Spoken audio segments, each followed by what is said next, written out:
pedimos agora, Senhor, e exultamos diante de Ti, que continue nos abençoando, abrindo a nossa mente e entendimento, para que possa receber a Tua palavra, que conosco falará. Santo Deus, abre os Teus lábios e limpa os nossos ouvidos, para que atentos possamos escutar a voz do Teu Evangelho. Agora também pedimos, ó Deus, em agradecimento a Ti, pelo trabalho que o Senhor nos permitiu fazer aqui. Não nos faltou a palavra, não nos faltou a alegria, não nos faltou o ânimo.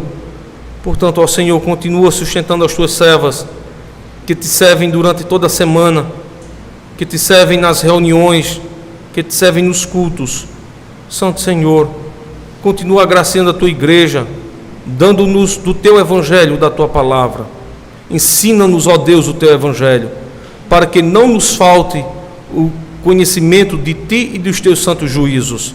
Santo Deus, assim oramos, e oramos agradecidos por todo o bem que o Senhor nos quer. Oramos em nome de Jesus. Amém. Irmãos, tomemos assento nesse momento, e de antemão convidar os irmãos para que possam estar abrindo a palavra de Deus aí no livro de Atos dos Apóstolos, capítulo de número 7.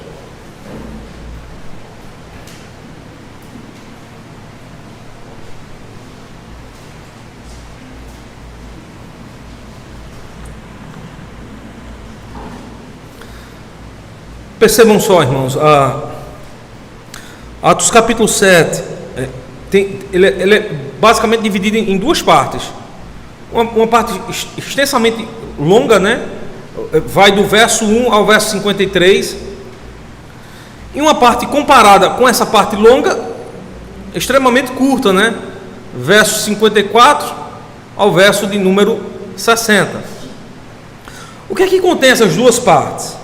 É nisso que eu gostaria que vocês tomassem ainda com muita atenção. Vejam, nessas duas partes nós temos, do verso 1 ao verso 53, você tem uma pregação de Estevão, uma pregação efusiva, comprovando o erro daqueles que o julgavam, daqueles que o iriam levar à fatalidade da morte.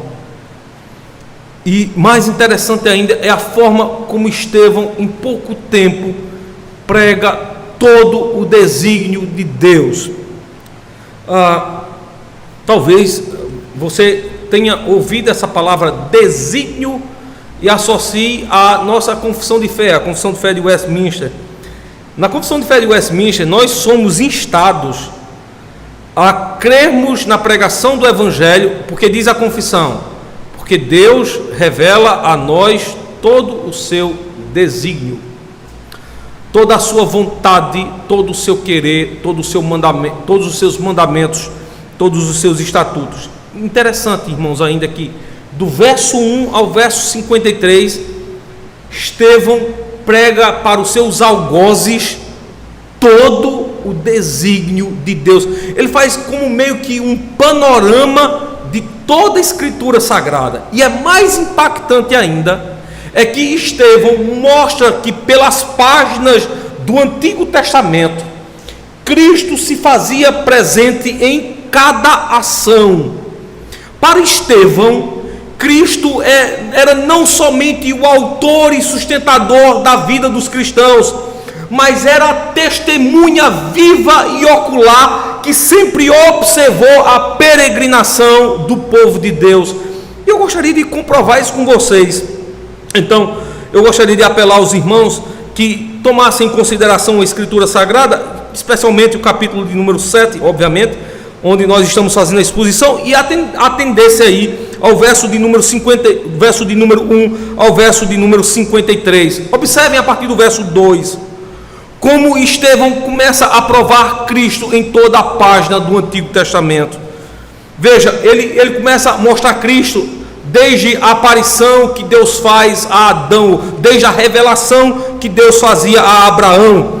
O verso 2 diz assim: e ele disse: homens, irmãos e pais, ouvi, o Deus da glória apareceu a nosso pai Abraão, estando na Mesopotâmia, antes de habitar em Harã, E disse-lhe: sai da tua terra e dentre a tua parentela, e dirige-te até a terra que eu hei de te mostrar.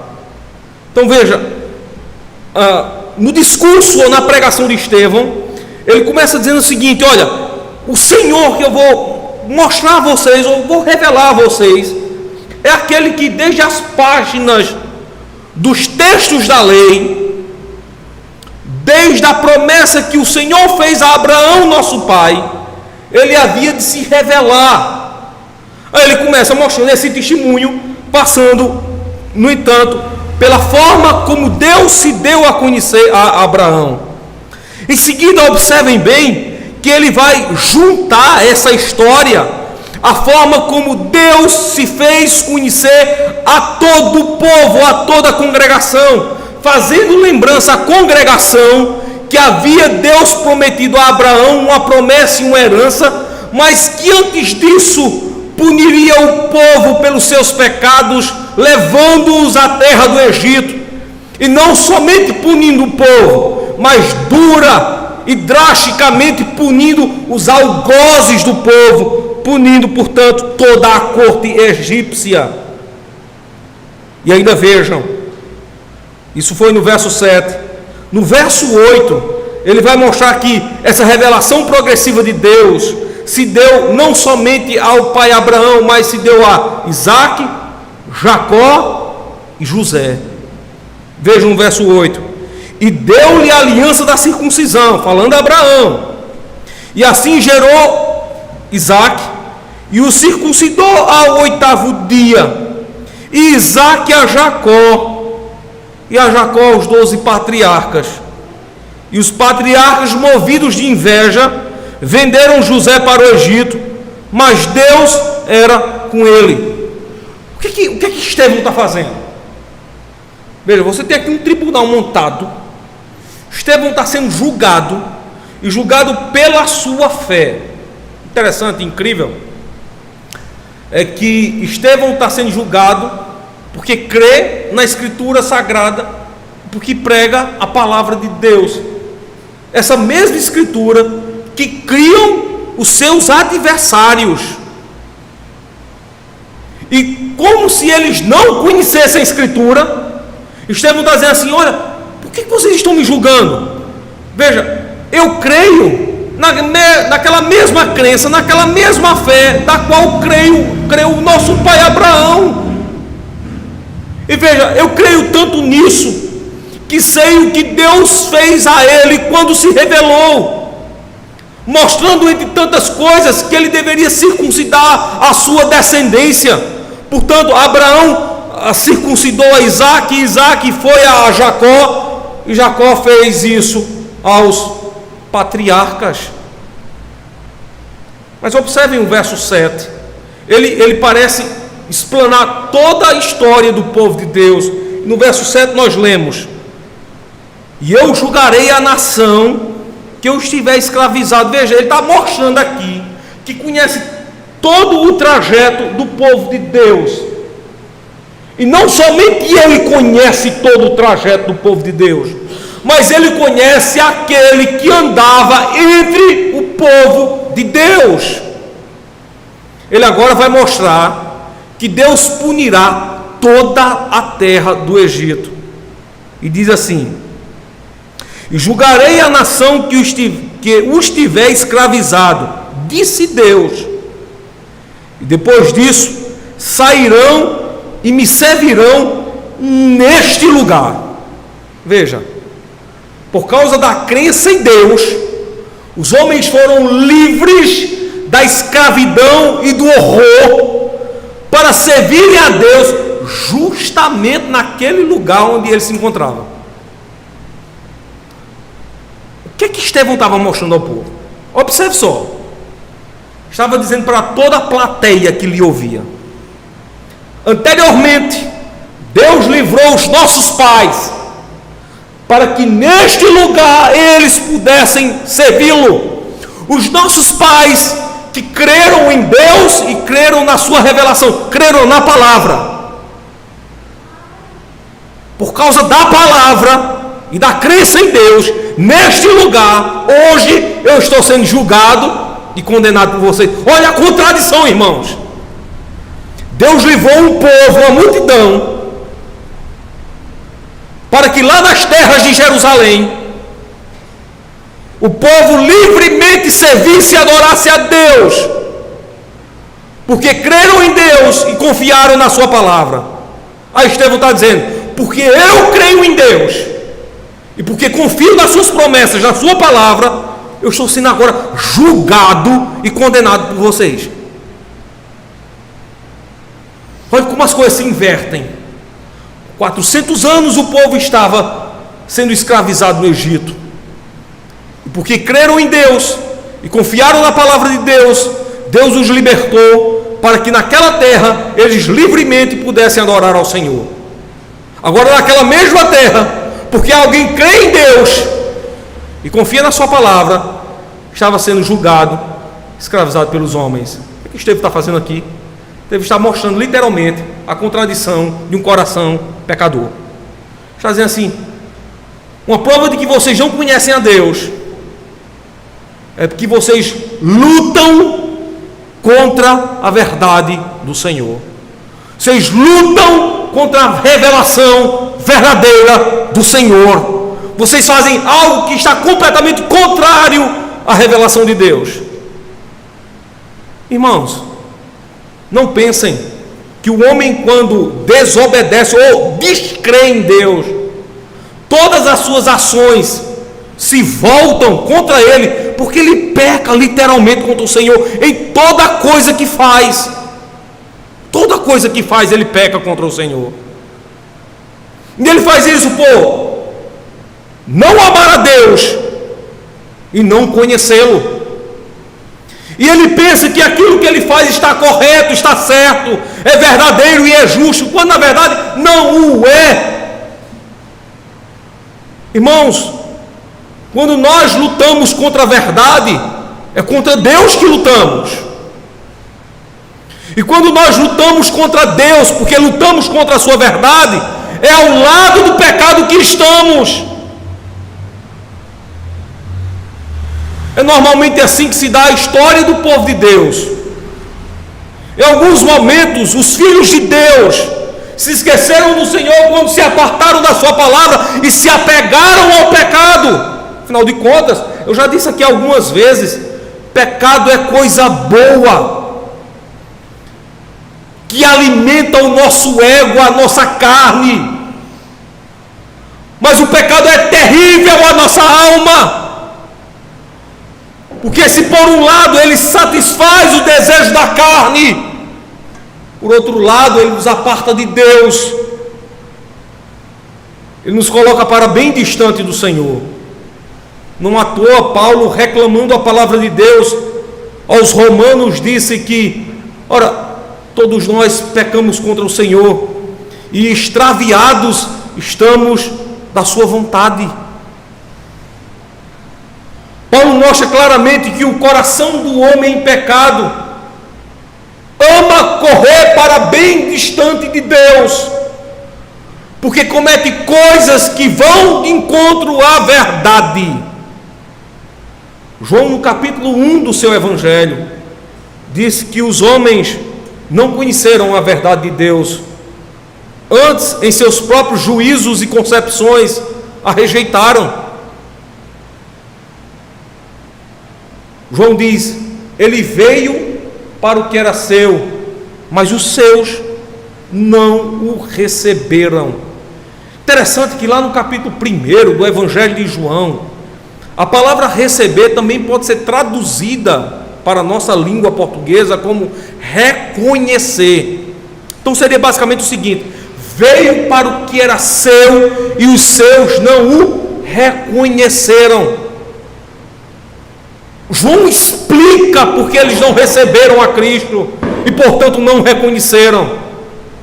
Porque eles mais amaram as obras desta vida do que amaram verdadeiramente a Deus. E o motivo, João diz, porque estavam em trevas e recusaram a luz do Senhor. Afinal de contas, irmãos, nós bem sabemos que a luz dissipa as trevas. Há uma lei física para isso. Se essas lâmpadas estiverem acesas, nós não temos escuridão, porque a luz dissipa as trevas. Mas se quer haver trevas em nosso meio, apaguemos as luzes, ou as escondamos por cima do telhado, ou embaixo de nossas camas, e haverá densas trevas. Os homens, quando preferem andar pelos seus próprios caminhos, tendencionam em suas vidas a amarem as suas próprias vidas, porque amam os seus erros, porque amam os seus pecados, e preferem as trevas do que verdadeiramente a luz. E Estevão está mostrando isso para eles, dizendo: vocês estão em contradição. Nesta mesma terra nós ganhamos liberdade. Foi para aqui que o Senhor nos trouxe, para que nessa terra nós pudéssemos adorá-lo. Agora, vocês, por causa que creio em Deus e proclamam a sua palavra, vocês estão me prendendo, estão me julgando e me sentenciando, porque creio em Deus e creio na sua palavra. Ora, irmãos, a crença em Deus hoje tem consequências terríveis sobre a vida de um cristão. Nós somos tomados por esse mundo como loucos, como nécios, porque preferimos acreditar em Deus e na sua palavra, ou seja, na sua verdade. Interessante é que, quando os ímpios fazem isso, eles levam em consideração uma única só palavra, e eles distorcem o sentido dela. Para o ímpio, há um prazer imenso na distorção da verdade. Para eles, verdade é aquilo que satisfaz ao coração, é aquilo que promove alegria e felicidade. Então, para os homens, se alguma coisa lhe traz prazer e felicidade, tal coisa pode ser lícita, e por eles é aprovada. É por isso que eles aprovam as aberrações que fazem diariamente no mundo. É por isso que eles dizem que o aborto deve ser praticado. Afinal de contas, se uma menina nova não abortar, ela perderá toda a sua juventude. Como ela educará uma criança sem haver condição financeira? Que qualidade de vida ela dará a uma criança se ela não tem como sustentá-la? É por isso que o mundo diz assim: há, portanto, uma verdade para cima do aborto. Porque a vida daquela jovem mulher, daquela jovem adolescente, não pode ser estragada por um nascimento de um filho. Então, para eles, se o aborto traz alegria para aquela adolescente, o aborto pode ser praticado. Veja, eles mudam o conceito de verdade. A vida perde valor em nome da felicidade de alguém. É como alguém que é masoquista, que sente prazer no sofrimento alheio. Se alguém sente prazer no sofrimento alheio, então, quando ele vê alguém sofrendo e ele tem prazer, aquilo é a verdade para ele. Aquilo ele pode praticar. Essa é a lógica do mundo. Para nós cristãos, verdade não é um conceito. É incrível isso, né? Verdade não é um conceito. Verdade é uma pessoa. Verdade é Cristo. E Cristo não pode ser relativizado por esta época, por esse tempo. Afinal de contas, Cristo é absoluto. A própria palavra de Deus nos ensina isso, que Ele não sofre com a variação do tempo. Cristo em todas as épocas permanece inalterável. Nós cremos, dizemos e afirmamos que Ele é o mesmo de ontem, é o mesmo de hoje e o será eternamente. Ele não sofre variação de circunstância, de tempo. Ele permanece inalterável. É por isso que nossa confiança absoluta é sempre voltada e invertida para Ele. E é por isso que princípios e conceitos cristãos, por mais que se passem um tempo, não se tornam envelhecidos ou antigos, mas são eternos. Porque a nossa verdade não sofre mudança. A nossa verdade é permanente. A nossa verdade não é uma palavra, a nossa verdade é uma pessoa, e essa pessoa é Cristo, que não sofre com a variação do tempo. As pessoas podem até mudar, até o Senhor nos avisa sobre isso. Seja um homem mentiroso, mas Deus sempre verdadeiro. As pessoas mudam de conceitos, perdem a vergonha, praticam abominações. Antes instruídos na verdade, hoje estão instruídos no erro. Pessoas mudam, igrejas mudam, mas Cristo, o dono da nossa fé, o autor e consumador da nossa vida, Ele permanece inalterável.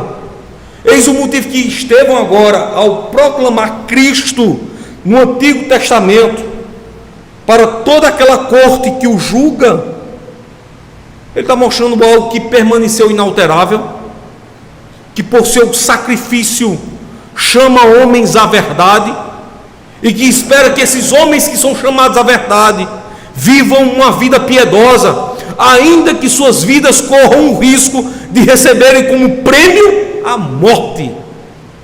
E ele continua, irmãos, vejam só. Ele vai continuar mostrando Cristo no Antigo Testamento para o povo. Veja, verso de número 13 em seguida, ele assim: e na segunda vez foi José concebido por seus irmãos, e a linhagem de José foi manifesta a Jacó, a Faraó. E José mandou chamar seu pai Jacó e a toda a sua parentela, todos seus irmãos, que era de 75 almas.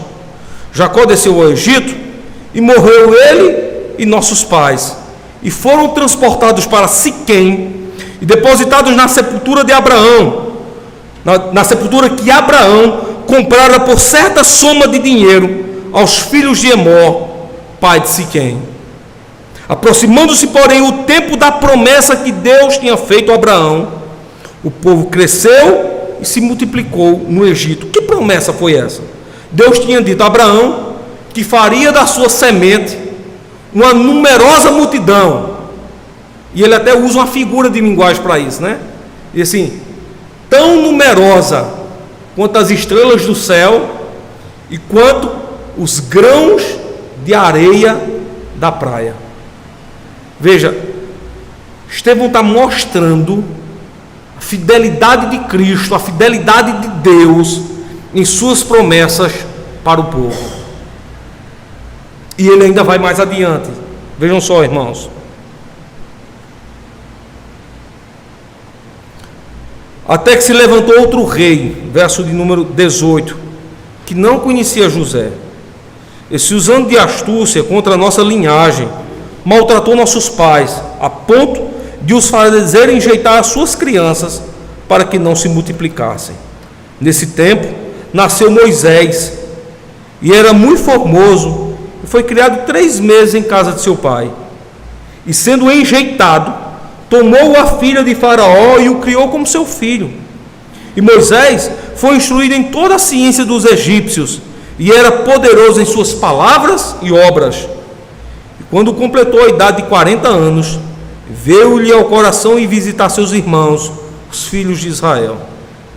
E vendo maltratado um deles, o defendeu e vingou um ofendido, matando o egípcio. E ele cuidava que seus irmãos entenderiam que Deus lhe havia de dar a liberdade pela sua mão, mas eles não entenderam. E no dia seguinte, pelejando eles, foi por eles visto e quis levá-los à paz, dizendo: homens, sois irmãos, por que vos agravais um ao outro? E o que defendia o seu próximo repreendeu, dizendo: quem te constituiu príncipe e juiz sobre nós? Queres tu matar-me, como ontem mataste o egípcio? E esta palavra fugiu Moisés, e esteve como estrangeiro na terra de Midian, onde gerou 2 filhos. E completados 40 anos, apareceu-lhe o anjo do Senhor no deserto do Monte Sinai, numa chama de fogo, no meio de uma sarça. Veja a descrição agora, finalizando por Lucas. Ele traça toda a história de Moisés, do nascimento aos 40 anos, quando se encontrou depois ao Senhor. O Senhor se revelando a ele depois de 40 anos em uma sarça. O que Estevão está fazendo aqui é mostrando literalmente, passo a passo, como Cristo foi se aparecendo aos nossos pais no Antigo Testamento. O que Estevão está fazendo aqui é algo proposital, mostrando àqueles homens que estão julgando que aquele Cristo que ele professara era o mesmo Senhor, que tinha toda a Escritura, estava se revelando. Estevão está dizendo assim: sabe aquele Deus que por seu anjo se revelou a Abraão, nosso pai? Pois bem, ele era o Cristo. Sabe aquele sacrifício da circuncisão que Abraão deu a Isaac, e este deu a Jacó, e toda a semente de Abraão? Pois bem, isso relembrava um ato de Cristo. Sabe aquela revelação da qual José protegeu todos os nossos irmãos? Saibam vocês que José era um tipo de Cristo. Sabe aquele Senhor que se revelou a Moisés na sarça ardente, que ardia e não se consumia? Pois bem, era um tipo de Cristo. Aqueles homens que ouvem a Estevão certamente já têm sentenciado em seus corações algo contra Estevão. Mas a pregação de Estevão é mostrar que por meio da palavra de Deus os homens são conhecidos como pecadores. E o motivo por que rangem os dentes contra Estevão é porque odeiam a palavra de Deus. Porque a palavra de Deus revela o intuito dos nossos corações, revela a nossa dureza e a nossa cegueira espiritual. É por isso que normalmente é uma revolta contra o Senhor e contra a sua palavra, porque a palavra de Deus luta e atenta contra os desígnios do nosso coração. Perceba bem como é que se dará essa revelação a Moisés. Verso de número 32.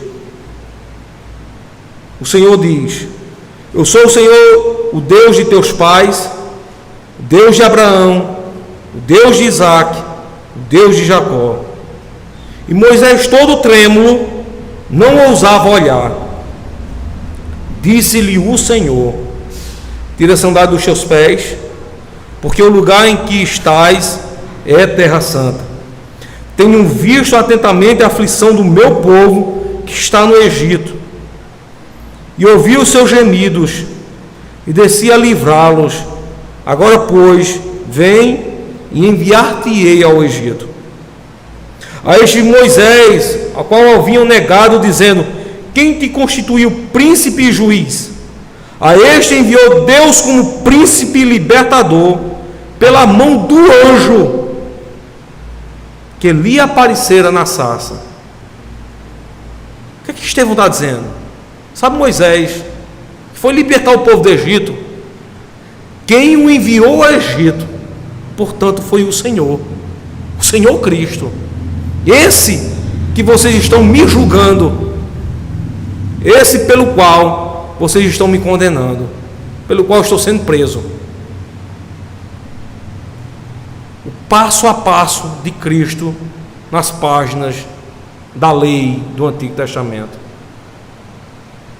É impactante, irmãos, como agora Estevão vai dizer assim: e não somente Moisés falou de Cristo, mas ele vai mostrar que juízes, reis e profetas também falaram de Cristo. Vejam só, irmãos, verso de número 38.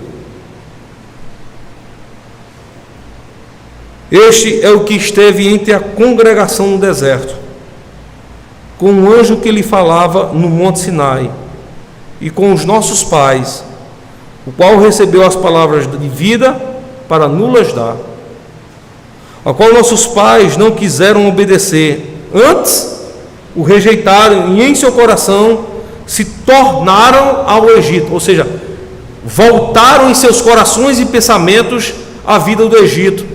Lembram que quando o povo caminhava no deserto, o povo reclamava a Moisés, dizendo assim: lá no Egito nós tínhamos cebolas, nós tínhamos bom alimento, nós tínhamos as verduras, nós tínhamos carne e nós tínhamos água. E o que nos fez Moisés? Nos trouxe ao Egito, aliás, nos trouxe ao deserto, e agora não temos absolutamente nada. Seus corações voltaram ao Egito. Irmãos, é assim que se dá às vezes um coração de um crente, quando se recorda do passado. Ele recorda-se do erro, do tempo da escravidão, e ao invés de ter uma repugnância pelo tempo passado, ele diz assim: que saudade eu tenho, que saudade eu tenho da minha época, que eu fazia isso e fazia aquilo, como se aquilo e isso que fazia anteriormente fosse algo lícito, algo bom, quando na verdade se mostra em algo terrível, terrível. Verso 38, ele diz assim: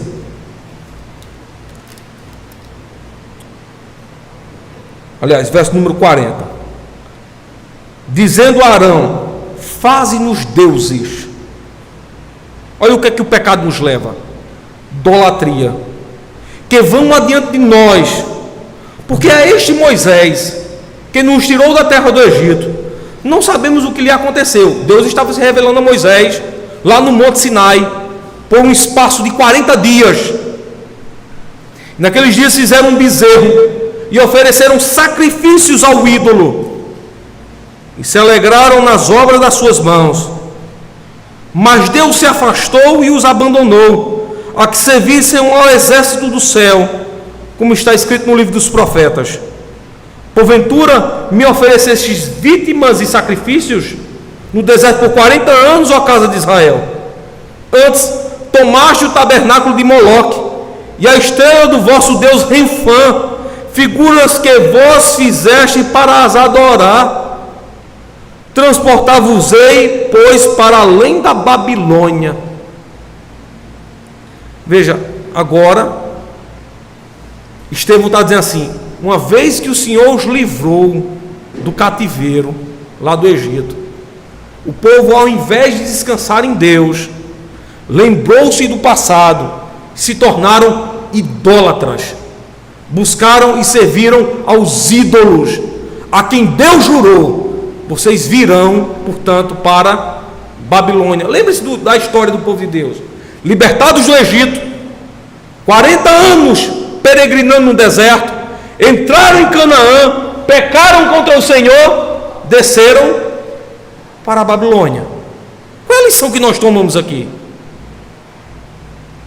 Que o pecado tem um preço muito alto, que o pecado nos escraviza, o pecado não somente nos leva para distante de Deus, mas o pecado nos coloca em escravidão. Ora, o pecado levou com que o povo passasse 400 anos no Egito. Depois que foram libertos pela misericórdia de Deus, voltaram a pecar novamente e passaram 70 anos em Babilônia. E Cristo, sempre havendo de ter misericórdia do povo, sempre os livrando da servidão. Estevão está anunciando para aquele povo: veja, os seus pecados os escravizam, mas Cristo é o grande libertador. É como se Estevão estivesse dizendo: vocês pensam que estão livres, mas verdadeiramente vocês estão escravizados. Chegue para qualquer homem aí fora e pergunte se ele é livre, e ele logo bradará: eu sou livre, porque eu faço o que bem entendo, o que bem quero. À luz da palavra de Deus, tais homens não passam de escravos, escravos dos seus pecados, de suas próprias vontades, de seus próprios caminhos, que um dia os levarão à ruína. Pois bem, pecador, você que se encontra aqui no nosso meio, saiba que você não vive liberdade alguma, que a sua liberdade é uma verdadeira farsa, que você não passa de escravo do seu pecado, e que a vida que você vive fatalmente lhe levará à destruição e à morte, porque liberdade verdadeira não se encontra nesta vida, neste Egito, nesta Babilônia, neste mundo. A verdadeira liberdade do homem se encontra entronizada em Cristo. Esse que acompanhou toda a história do povo de Deus, toda a peregrinação do povo da aliança, do povo do pacto. Homens que dizem assim: ora, a minha vida é curta, portanto eu devo aproveitá-la ao máximo possível. Deus anuncia para eles: se você não perder a sua vida por amor de mim, certamente você concorre à perdição. Bem disse Cristo: que adianta o homem ganhar o mundo inteiro ou ganhar a vida inteira, ter um mundo a seus pés, e por fim perder a sua vida, perder a sua alma. Os homens pensam que aproveitando este Egito, esta Babilônia, este mundo, eles estão livres, onde estão verdadeiramente escravizados. Não pense alguém que por ser religioso está livre. Esses que julgavam Estevão se diziam os melhores de Israel, eram os mais religiosos, mas verdadeiramente estavam sendo sentenciados à morte. Uma religião sem Deus é uma verdadeira escravidão. Uma religião sem Deus é um verdadeiro cativeiro. Portanto, a nossa vida só tem sentido se ela for vista ao lado de Cristo, porque longe de Cristo ela não tem sentido algum. Já disse um certo poeta musical: é uma folha seca caída ao chão que vai para onde o vento levar. Não tem sentido algum. Veja, Estevão está dando uma tapa de luvas nas mãos e nos rostos daqueles que o julgam. Veja, aqueles que julgam Estevão se acham poderosos, porque julgam. É interessante aqui o contraste, né? Certa vez eu ouvindo um pregador bem reformado, numa aula, Dr. Davi Charles Gomes, ele dizia o seguinte, quando ele passava uma vista sobre o livro de Atos: normalmente o rei diz, eu sou a lei. Essa expressão foi cunhada pouco depois da época medieval, na entrada do Renascimento, quando o rei Luís XIV da França, conhecido como Rei Sol, aquele que criou aquele grande palácio, não sei se vocês já viram, um dos mais belos palácios, Palácio de Versalhes, na sua arrogância perante o seu povo, diz assim: eu sou a lei. O rei diz: eu sou a lei. Aqueles que julgavam a Estevão estão dizendo: nós somos a lei. E Estevão está dizendo para eles justamente o contrário: a lei, a palavra de Deus é o rei, e não vocês. Vocês pensam que estão livres, mas é vocês que estão escravizados, por desconhecerem ao Senhor. fatalmente muitos crentes podem estar escravizados.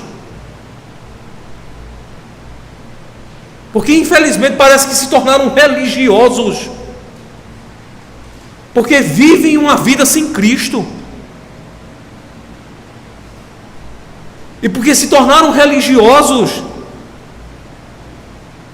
se tornaram distantes de Deus. O problema aqui não é a religião. O problema aqui não é um crente ser religioso. O problema aqui é um crente ser religioso, mas uma religião que está sem Deus, que não é submissa ao rei, que é a palavra, que é arrogante em suas atitudes, pensando que pode servir a Deus de qualquer forma, de qualquer maneira, de qualquer jeito. Estevão aqui está batendo na face, na palma das mãos daqueles que o julgam, mostrando que Cristo estava em cada página, em cada ação do Antigo Testamento, e eles que deveriam conhecer esta lei, esta palavra, literalmente não conhecem. E vejam como não conhecem, irmãos. A sequência, Estevão vai mostrando cada vez mais que eles estão distantes de Deus. Essa é a estrutura do capítulo 7. Veja, o verso 42. Estevão diz assim: porque pecaram na idolatria, Deus se afastou deles. Aí ele vai continuar mostrando que houve um momento em que os reis planejaram até edificar uma casa para o Senhor. Ele dá nome aos reis, Davi e Salomão. Verso 47, ele vai dizer assim: e Salomão lhe edificou casa, mas o Altíssimo não habita em templo feito por mãos de homens, como diz o profeta: o céu é meu trono, a terra o estrado de meus pés, que casa me edificareis, diz o Senhor. Qual é o lugar do meu repouso? Porventura não fez a minha mão todas estas coisas? Agora Estevão olha para eles e diz assim: homens de dura cerviz, incircuncisos de coração e ouvido, vós sempre resistisseis ao Espírito Santo, assim vós sois como vossos pais. A qual dos profetas não perseguiram vossos pais? Ele vai agora mostrar quem foi o grande profeta que eles perseguiram. Até mataram o que anteriormente anunciaram, a vinda do justo. Falando aqui dos profetas que o povo matou porque pregavam a Cristo, entre eles João Batista, do qual vós agora fostes traidores e homicidas. Vocês que procuravam matar os profetas de Deus, porque pregavam para vocês a verdade do Senhor, vocês se tornaram traidores dos profetas e assassinos de profetas. Agora vejam só: vós que recebeste a lei por ordenação dos anjos e não as guardastes. Qual é o pecado do povo? Vocês ouvem a palavra, vocês escutam as pregações, vocês não as guardam, ela não desce ao coração de vocês. Parece que Estevão está dizendo assim: elas entram pelo ouvido e saem pelo outro ouvido, ela não desce ao coração de vocês. E é por isso que vocês traíram os profetas e mataram os profetas. Agora vejam a parte inferior do texto, verso 54 ao verso 60. Como é que você identifica aqueles que estão distantes de Deus? Como é que você identifica alguém que ama ao Senhor? Queria que vocês vissem agora os semblantes de ambos os públicos. Aqueles que amam a Deus, vejam só, olha a imagem que nós temos, verso 60. E pondo-se de joelhos. Agora vejam a imagem daqueles que odeiam ao Senhor e que perseguem os profetas de Deus. Verso 54. E ouvindo eles isto, enfureciam-se em seus corações. Olha a expressão aqui: e rangiam os dentes contra ele. duas imagens completamente distintas. Um que ama a Deus e que na hora da aflição, o que faz? Põe-se de joelhos. Aqueles que se dizem conhecedores do Senhor, qual é a imagem que vocês têm deles? Literalmente, ódio no coração. Coração tomado pelo ódio, tomado por fúria. Enfureciam-se em seus corações. E não somente isso, rangiam os dentes. Olha a imagem que Lucas está botando aqui. Vejam só, irmãos. A imagem interna, internamente. Eles têm o que no coração? Fúria, ódio. Enraiveceram-se em seus corações. Veja, como nós não podemos sondar o coração de ninguém, e somente Deus pode sondar o coração dos homens, nós não vemos o que os homens têm nos corações. Mas o que é que eles têm nos corações? Fúria, ódio contra aqueles que anunciam a palavra de Deus. Mas vejam a imagem externa. E vejam só, irmãos, qual é uma das verdades da Escritura? Não é que a boca fala o que está cheio o coração. Veja, se no coração deles tem fúria, tem ódio, literalmente a palavra pode ser traduzida aqui por ódio, eles estão enraivecidos, o que é que eles fazem com a boca? Rangem os dentes. Eles ouvem Estevão pregar, os dentes estão rosnando contra Estevão.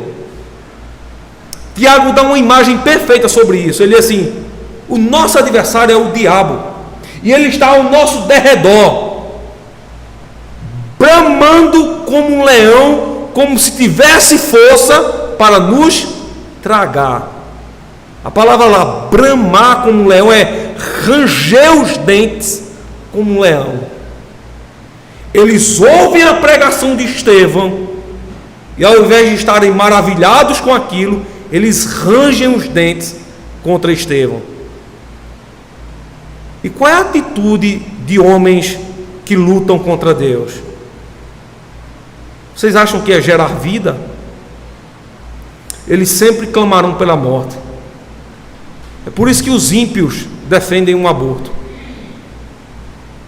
porque eles sempre clamam pela morte, a morte de inocentes. O que eles vão fazer agora? Olhem só aí. Mas ele, Estevão, estando cheio do Espírito Santo, fixando os olhos no céu, viu a glória de Deus e Jesus que estava à direita de Deus, e disse: eis que vejo os céus abertos e o Filho do Homem, uma referência a Cristo, que está em pé à mão direita de Deus. Mas eles gritaram com grande voz, taparam os seus ouvidos e arremeteram unânimes contra ele. Foram furiosamente contra ele. Olhe o trajeto sangrento de Estevão. E expulsando da cidade, o apedrejavam. É como se fosse algo contínuo. Eles não somente empurram Estevão para fora da cidade, mas ao mesmo tempo apedrejam Estevão. Ele está sendo empurrado, enxotado para fora da cidade e ao mesmo tempo sendo apedrejado. Verso 58. Expulsando da cidade o apedrejavam, e as testemunhas, ou seja, todo o povo, depuseram as suas capas aos pés de um jovem chamado Saulo, e apedrejaram a Estevão, que em invocação dizia. Olha a palavra de um caba crente. Na hora da morte, sendo ferido e caçado pelos seus algozes, o que é que você faria? Talvez você lançasse palavra de maldição contra aquele que lhe mata, você tentasse se defender. Eu gostaria que você se lembrasse da morte de Cristo. Cristo está cravado na cruz, os homens passam de largo e usam uma expressão e dizem assim: não é esse o Cristo que se dizia-se o Messias, o rei de Israel? Por que não desce agora da cruz e livra os outros e a si mesmo? Qual foi a expressão de Cristo para estes? Senhor, não lhes imputes este pecado, porque eles não sabem o que dizem. Cristo usa de misericórdia para com aqueles que levantam a sua voz contra ele. Olha um cristão convertido que usa, qual expressão ele usa? Verso 59. E apedrejaram Estevão, que em invocação ou em oração dizia: Senhor Jesus, recebe o meu espírito. E pondo-se de joelhos, clamou com grande voz, ou seja, dirigiu-se a Deus em oração em alta voz. E olha o que é que ele diz: não lhe imputes este pecado, ou seja, que o Senhor não os dê este pecado a eles, não os julgue, não os condene por este pecado que eles estão cometendo. Qual é o pecado? Julgando e matando um inocente. A palavra que mais choca no texto é uma palavra que faz contraste no livro de Atos. Voltem aí para o capítulo 5 do livro de Atos, irmãos. Lembram da história de Ananias e Safira, que pecaram contra Deus, porque mentiram contra os apóstolos e contra a igreja de Cristo? Vejam só. Quando Ananias e Safira foram achados em pecado, porque mentiram a Deus, o que aconteceu a eles? Verso 5. Ananias. E Ananias, ouvindo estas palavras, caiu e expirou. A palavra que é caiu e morreu. E grande temor veio sobre todos que ouviram. E o que foi que aconteceu a Safira? Veja só, irmãos. Verso de número 10. E logo caiu aos seus pés e expirou. E entrando os moços, acharam Safira como? Morta. Volte aí para o capítulo 7, a parte final do verso 60. Ananias e Safira, que são dois ímpios, e a descrição de Lucas é que eles expiraram e morreram. Mas olhem como é que Lucas narra a morte de Estevão. E tendo dito isto, que palavra? Senhor, não lhes impute este pecado. O que aconteceu a Estevão? Adormeceu. Olha a diferença aqui, o contraste. Ananias e Safira, na impiedade, morreram. Estevão adormeceu. A palavra que Lucas usa para Estevão. Geralmente, quando um cristão morre, a gente não usa essa palavra morreu, mas a gente diz assim, adormeceu. Porque na verdade, um cristão quando morre, ele dorme com o seu Senhor. Ele repousa com o seu Senhor. Ele sai dessa vida de sofrimento e angústia para descansar eternamente com o seu Senhor.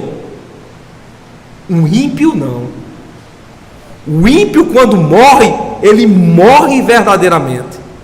Porque ele não entra em descanso. Ele entra em aflição. E eu gostaria que vocês vissem essa imagem. Da imagem da glória que Estevão estavam gozando. Abram a Bíblia de vocês aí em Lucas capítulo 16. Uma história bastante conhecida nossa.